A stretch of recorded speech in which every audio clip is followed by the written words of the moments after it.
നമസ്കാരം, രുചിയുടെ ലോകത്തിലേക്ക് എല്ലാവർക്കും ഒരിക്കൽ കൂടി സ്വാഗതം. അപ്പോൾ ഇന്ന് നമ്മൾ വന്നിരിക്കുന്നത് ഒരു ഹൽവയുടെ റെസിപ്പി ആയിട്ടാണ്. നമ്മൾ ബേക്കറിയിലൊക്കെ നല്ല ചുവന്ന ഹൽവ കാണാറുണ്ടല്ലോ. അപ്പോൾ അങ്ങനെ ഒരു ചുവന്ന ഹൽവയാണ് ഉണ്ടാക്കുന്നത്. പക്ഷെ നമ്മളിവിടെ കളറൊന്നും ചേർക്കുന്നില്ല. പകരം നമ്മൾ വീട്ടിലൊക്കെ എപ്പോഴും വാങ്ങാറുള്ള ക്യാരറ്റ് വെച്ചിട്ടാണ് ഉണ്ടാക്കുന്നത്. നല്ല ടേസ്റ്റി ആയിട്ടുള്ള ക്യാരറ്റ് ഹൽവ. അപ്പോൾ ഇതെങ്ങനെയാണ് ഉണ്ടാക്കുന്നത് നമുക്കൊന്ന് കണ്ടുവരാം.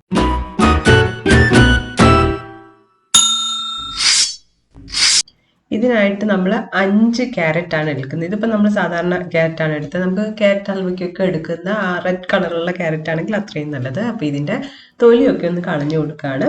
ഇനി നമ്മൾ കുക്കറിലാണ് ഇത് വേവിച്ചെടുക്കാൻ പോകുന്നത്. അപ്പോൾ അതിന് വേണ്ടിയിട്ട് ജസ്റ്റ് ഒന്ന് കട്ട് ചെയ്ത് കൊടുക്കാം. എന്നിട്ട് ആവശ്യമായിട്ടുള്ള വെള്ളവും കൂടെ ഒഴിച്ചു കൊടുത്തിട്ട് നമുക്കിത് ഒന്ന് വേവിച്ചെടുക്കാം. നല്ലപോലെ തന്നെ വെന്ത് വരണം.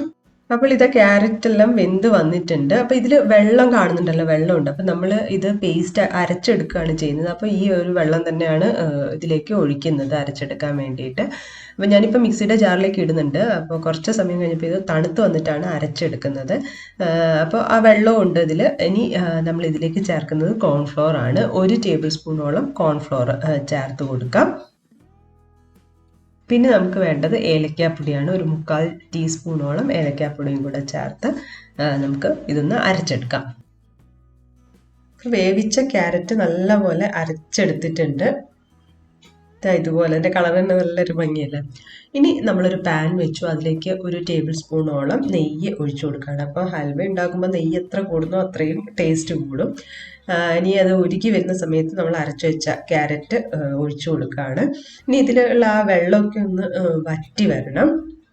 അപ്പോൾ അതുവരെ നമുക്ക് ഇളക്കി കൊടുക്കാം. ലോ ഫ്ലെയിമിൽ ഇട്ടിട്ടാണ് നമ്മൾ ഇളക്കി കൊടുക്കുന്നത്. ഏതാണ്ട് ഒരു 2 മിനിറ്റോളം നമ്മൾ ഇളക്കി കൊടുത്തിട്ടുണ്ട്. ചെറുതായിട്ട് ഇങ്ങനെ തിള വന്ന് തുടങ്ങിയിട്ടുണ്ട്. ഈ സമയത്ത് നമ്മൾ മധുരത്തിനായിട്ട് പഞ്ചസാര ചേർത്ത് കൊടുക്കുകയാണ്. നമ്മൾ ഇവിടെ 1/4 കപ്പ് പഞ്ചസാരയാണ് ചേർക്കുന്നത്. നല്ല മധുരം ആവശ്യമുള്ളവർക്കാണ് 1 കപ്പ് വരെയൊക്കെ ചേർത്ത് കൊടുക്കുക. അപ്പം പഞ്ചസാര ചേർത്ത് കൊടുക്കുന്നു. ഇനി നമ്മൾ പഞ്ചസാര ഉരുകുന്നവരെ ഇങ്ങനെ ഇളക്കി കൊടുക്കണം. പഞ്ചസാര ഉരുക്കി വരുമ്പോൾ കുറച്ചുകൂടെ വെള്ളം ഉള്ളതുപോലെ തോന്നും. അപ്പം അതും കൂടെ ഒന്ന് വറ്റിച്ചെടുക്കണം. ഈ ചെയ്യുമ്പോഴൊക്കെ നമ്മൾ ലോ ഫ്ലെയിമിൽ ഇട്ടിട്ടാണ് ചെയ്തെടുക്കുന്നത്. ഇനി ഇത് നല്ലപോലെ ഒന്ന് വരട്ടിയെടുക്കണം.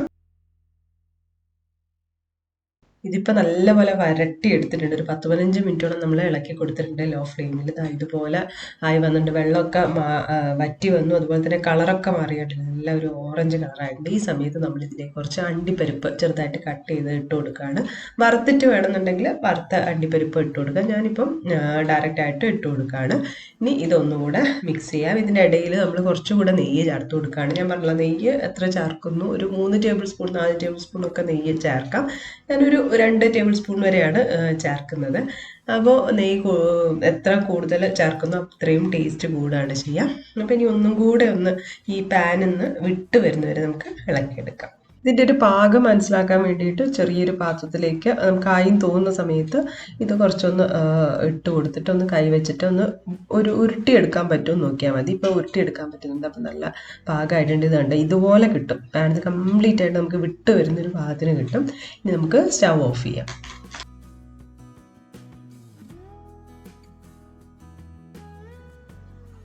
ഇനി ഒരു കേക്കിൻ്റെ ടിന്നോ അല്ലെങ്കിൽ ഏതെങ്കിലും ഇതിപ്പോൾ ഞാനൊരു ഗ്ലാസിൻ്റെ ഡിഷാണ് എടുത്തിട്ടുള്ളത്. അതിലേക്ക് ഇത് മാറ്റി കൊടുക്കുകയാണ്. അതിന് ശേഷം ഒന്ന് സ്പൂണോ മറ്റോ വെച്ചിട്ട് ഒന്ന് ലെവൽ ചെയ്ത് കൊടുക്കാം. കുറച്ച് നെയ്യാക്കിയ സ്പൂണാണെങ്കിൽ എളുപ്പം കിട്ടും.